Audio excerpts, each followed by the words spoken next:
ചലച്ചിത്ര academy chairman രഞ്ജിത്തിന്റെ രാജി എന്നത് അതൊരിക്കലും ഒഴിവാക്കാനാവാത്ത കാര്യമാണ്. കാരണം രഞ്ജിത്ത് ഒരിക്കലും ആ ഒരു മേഖലയിൽ യോജിച്ച ആളെയല്ല. അയാളുടെ സിനിമകൾ നമുക്കറിയാം. അയാളുടെ സിനിമകൾ അയാൾ നല്ല സിനിമകൾ ചെയ്തിട്ടുണ്ടാവൂ എന്നുള്ളതല്ല. അയാളുടെ സിനിമകൾ, അയാളുടെ തിരക്കഥയിൽ അയാൾ എഴുതിയ ഡയലോഗുകൾ അത് വല്ലാതെ കേരള സമൂഹത്തിനെ, ആണാധിപത്യത്തിനെ സ്വാധീനിച്ചിട്ടുള്ള ചില ഘടകങ്ങളാണ് ഇപ്പോഴും നമ്മൾ ഉപയോഗിക്കുന്നു അതിലത്തെ ഡയലോഗുകൾ എന്നുള്ളത് കൊണ്ട് തന്നെ. അതുകൊണ്ട് തന്നെ അയാൾ അതിലേക്ക് യോഗ്യനല്ല.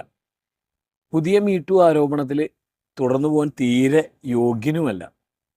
ആ ആ ബംഗാളി നടി അവർ വളരെ കൃത്യമായിട്ടാണ് പറഞ്ഞത്. അതിൽ യാതൊരു വക എക്സ്ക്യൂസും അനുവദിക്കേണ്ട കാര്യവുമില്ല. അയാളെ എത്രയും പെട്ടെന്ന് ഒഴിവാക്കുക എന്നുള്ളത് തന്നെയാണ് ഒരു ഇടതുപക്ഷ സർക്കാരിന് ചേർന്ന ഒരു കാര്യം. പിന്നെ ഈ ഒരു ഹേമ കമ്മിറ്റി റിപ്പോർട്ടുമായി ബന്ധപ്പെട്ടിട്ട് ഉണ്ടാവുന്ന ആരോപണങ്ങളെ കുറിച്ച് പറയുമ്പോൾ, ഹേമ കമ്മിറ്റി റിപ്പോർട്ട് ഉണ്ടായത് വെറുതെയല്ല.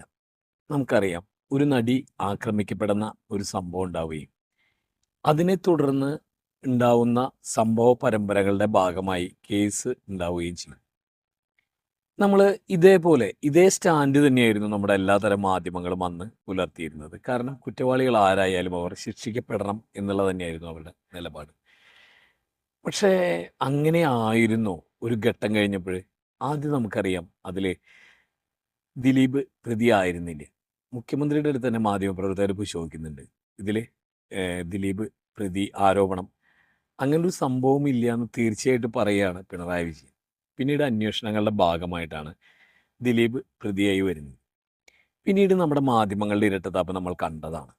അവർ അങ്ങനെ ചെയ്യും. കാരണം അവരെ സംബന്ധിച്ച് അതല്ലാതെ മറ്റു വഴിയില്ല. അവർ പരസ്യം, മറ്റു കാര്യങ്ങളൊക്കെ അവരുടെ നിലനിൽപ്പിൻ്റെ ഭാഗമാണ്.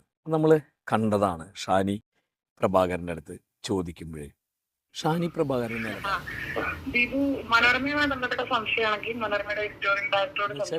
സിനിമാ നടന്മാർക്ക് തുല്യമാണ് മാധ്യമ പ്രവർത്തകരും അല്ലെങ്കിൽ മാധ്യമ അവതാരകരും. അവരുടെ നിലപാടൊന്നുമല്ല പറയണേ. അവർ പറയുന്നത് ആരുടെ നിലപാടാണ്? അവർ പറയുന്നത് അവരുടെ മാനേജ്മെൻറ്റിൻ്റെ നിലപാടാണ്. മനോരമയുടെ മാനേജ്മെൻറ്റിൻ്റെ നിലപാട് പറയുന്നു. നമുക്കറിയാം, മരമുറി കേസിൽ അരുൺകുമാർ 24 ഇരിക്കുമ്പോൾ പറഞ്ഞ നിലപാടല്ലല്ലോ തിരിച്ച് മരമുറി ചാനലിൽ പോയിപ്പോൾ പറയണത്. അപ്പോൾ അവരും നല്ല നടന്മാരാണ്.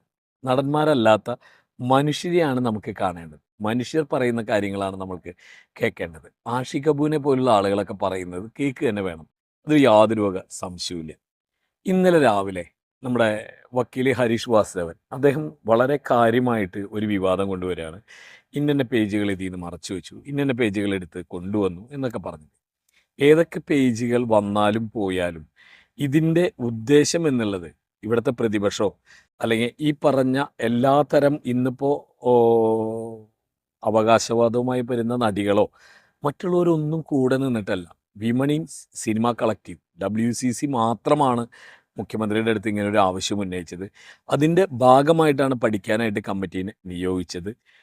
ഇത് പുറത്തു വന്നതുകൊണ്ട് അത് തന്നെ എത്രത്തോളം ഉപകാരപ്രദമാണ് എന്നുള്ളതല്ല, മാറ്റപ്പെടേണ്ടതാണ്, മാറ്റുന്നതാണ്. അതിൻ്റെ ഒരു ഭാഗമായിട്ട് നമുക്കറിയാം, സിനിമയിലും അത്തരം മാറ്റങ്ങൾ വരുന്നു. കുമ്പളങ്ങി നൈറ്റ്സ് പോലുള്ള സിനിമകൾ വരുന്നു. അതിൽ ഈ പറഞ്ഞ ആണാധിപത്യത്തിൻ്റെ അപ്രമാദിത്വമൊക്കെ നിന്നുപോകുന്നു. പുതിയ സിനിമകൾ കഴിഞ്ഞ ദിവസം ഈ തിക്കുനിരക്കിൻ്റെ ഇടയിൽ ഉണ്ടായ ഒരു സംഭവം എന്ന് പറയുന്നത് 3 സിനിമകളാണ് മലയാളത്തിൽ റിലീസാവുന്നത്. അതിലൊന്ന് ഭാവനയുടെ ചിത്രമാണ്, മഞ്ജുവാരയുടെ ചിത്രമാണ്. മഞ്ജുവാരയുടെ ചിത്രത്തിനെതിരെ കേസ് വരികയാണ്. ഭാവനയുടെ ചിത്രമോ അല്ലെങ്കിൽ പാലും പഴം, ഇങ്ങനെ 3 എന്താ പറയുക, സ്ത്രീ കഥാപാത്രങ്ങൾ ഒന്നാം നിരയിൽ വരുന്ന, മെയിൻ കഥാപാത്രമായിട്ട് സ്ത്രീകൾ വരുന്ന ഈ 3 ചിത്രങ്ങൾ വരുമ്പോഴും ഇതിനെക്കുറിച്ച് ഒരു ചർച്ച പോലും ഇല്ലാതെ മാധ്യമങ്ങൾ പോകുന്നു എന്നുള്ളതാണ് ഇതിൻ്റെ ഏറ്റവും വലിയ കൗതുകം. അവരുടെ അജണ്ടയാണ് ചർച്ച ചെയ്യപ്പെടേണ്ടത്. കേരളത്തിൽ എത്ര പേര് അറിഞ്ഞോ? ഞാൻ തോന്നുന്നു എറണാകുളത്ത് മാത്രമാണ് അധികം പോസ്റ്ററുകൾ തന്നെ കാണാനുള്ളൂ. ഹരീഷ് വാസുദേവൻ കൊണ്ടുവന്ന ആ വലിയ ആരോപണം ഏറ്റെടുത്ത് വലിയ ബ്രേക്കിംഗ് ന്യൂസായിട്ട് കൊണ്ടുവന്ന ഡോക്ടർ അരുൺകുമാർ വൈകുന്നേരം പറയുന്നതാണ് കേൾക്കേണ്ടത്. അത് കേൾക്കേണ്ടത് തന്നെയാണ്.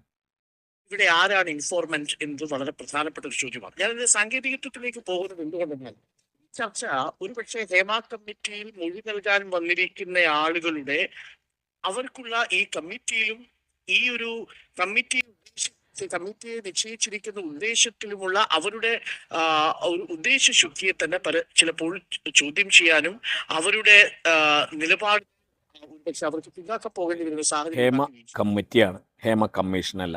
ജുഡീഷ്യൽ കമ്മീഷനല്ല, ജുഡീഷ്യൽ കമ്മിറ്റിയാണ്. പ്രശ്നങ്ങൾ ഉള്ളതിനെക്കുറിച്ച് പഠിക്കാൻ വേണ്ടിയിട്ടാണ്. അത് മനസ്സിലാക്കാതെ കുറ്റം ഉണ്ട് എന്ന് വെച്ചാൽ ഇനിയും പ്രതിപക്ഷത്തിന് സമരം ചെയ്യാം. അന്വേഷണ കമ്മീഷനെ വെക്കണോ, അന്വേഷണ ഉദ്യോഗസ്ഥർ വേണോ എന്നുള്ളത്. നമുക്ക് ഇതിനു മുമ്പ് സോളാർ കമ്മീഷൻ നമ്മുടെ മുമ്പിൽ വന്നതാണ്. അതിൽ വന്ന ആരോപണങ്ങൾ നമുക്കറിയാം. ബെന്നി ബെഹനാൻ വിളിച്ച കോളുകൾ നമ്മുടെ മുമ്പിലുണ്ട്. അതുപോലെ മണിക്കൂർ കണക്കിന് സരിതയുമായി സംസാരിച്ചവരുടെ വിവരങ്ങളുണ്ട്. സരിതയുടെ അതുമായി ബന്ധപ്പെട്ടിട്ട് ഒരു വീഡിയോ പുറത്തു വന്ന് ഇതൊക്കെ ഉണ്ടായിട്ട് പോലും എന്തുണ്ടായി എന്നുള്ളത് നമുക്കറിയാവുന്നതാണ്. അപ്പോൾ ഇത് പ്രതിപക്ഷമായിരുന്നു അന്ന് ഇത് കേസെടുത്ത് അല്ല. അപ്പോൾ വിഷയങ്ങൾ ഇങ്ങനെയൊക്കെ ആവുമ്പോൾ ഇതിന് മുമ്പിൽ ഒരു പുകമറ മാത്രമാണ് ഇപ്പോഴുള്ളത്. ആ പുകമറ ഉപയോഗപ്പെടുത്താനുള്ള ഒരു തന്ത്രം മാത്രമാണ് മാധ്യമങ്ങളുടെ. നമുക്കറിയാം ഇത് എവിടെയും സംഭവിക്കാവുന്ന കാര്യമാണ്. എന്ന് വെച്ചാൽ മാധ്യമ മേഖലയിൽ, ഇനിയിപ്പോൾ ഇത് മാധ്യമ മേഖലയിൽ മാത്രമാണോ നമ്മുടെ എൽദോസ് കുന്നപ്പള്ളി കേൾക്കണ്ട പറയണം.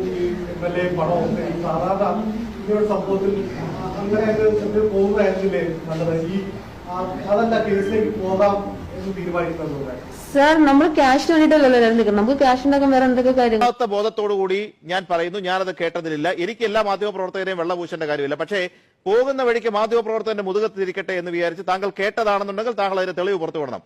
തെളിവില്ലാത്ത കാര്യമാണെങ്കിൽ താങ്കൾ പിൻവലിക്കണം. ഞാൻ പിൻവലിക്കുന്നില്ല. ആയിരക്കണക്കിന് ലക്ഷക്കണക്കിന് ആൾക്കാരിരിക്കുന്ന ചർച്ചയിൽ ഉത്തരവാദിത്തമില്ലാതെ ഏതോ മാധ്യമപ്രവർത്തകരാകട്ടെ ഈ ഒരു പീഡന പരാതി കൊടുത്ത ഒരു സ്ത്രീയോട് 30 ലക്ഷം രൂപ വാങ്ങി നിങ്ങൾക്ക് ആ പരാതിയിൽ നിന്ന് പിൻവാങ്ങിക്കൂടായിരുന്നോ എന്ന വാർത്താ സമ്മേളനത്തിൽ ഒരു മാധ്യമപ്രവർത്തകൻ പറഞ്ഞു എന്ന് താങ്കൾ ആരോപിക്കുന്ന ഗുരുതരമായ കാര്യമാണ്.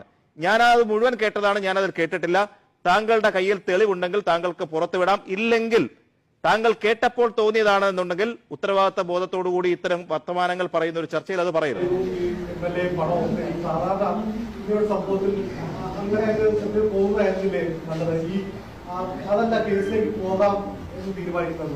സാർ നമ്മൾ ക്യാഷിന് വേണ്ടിയിട്ടല്ലല്ലോ നിൽക്കുന്നത്. നമുക്ക് ക്യാഷ് ഉണ്ടാക്കാൻ വേറെ എന്തൊക്കെ കാര്യങ്ങളുണ്ട്. മാധ്യമപ്രവർത്തകർ പറയുന്ന കാര്യങ്ങൾ. അപ്പോൾ നമ്മൾ പരസ്പര ബഹുമാനത്തോടു കൂടി എല്ലാ മേഖലയിലും പ്രവർത്തിക്കേണ്ടതാണ്. സിനിമ ഒരു പളപളപ്പിൻ്റെ മേഖലയായതുകൊണ്ട് അവിടെ കുറച്ചും കൂടി കൂടുതലുണ്ട്. ഇത് പറയുമ്പോൾ സ്വയം ഇത് ഉണ്ടോ എന്നുള്ളത് തിരിഞ്ഞു നോക്കുക എന്നുള്ളത് ഒരു നല്ല കാര്യമാണ്. തൽക്കാലം ഇവിടെ നിർത്തുന്നു. രഞ്ജിത്ത് രാജിവെക്കുന്നേ വേണം, അതിലൊരു സംശയമില്ല.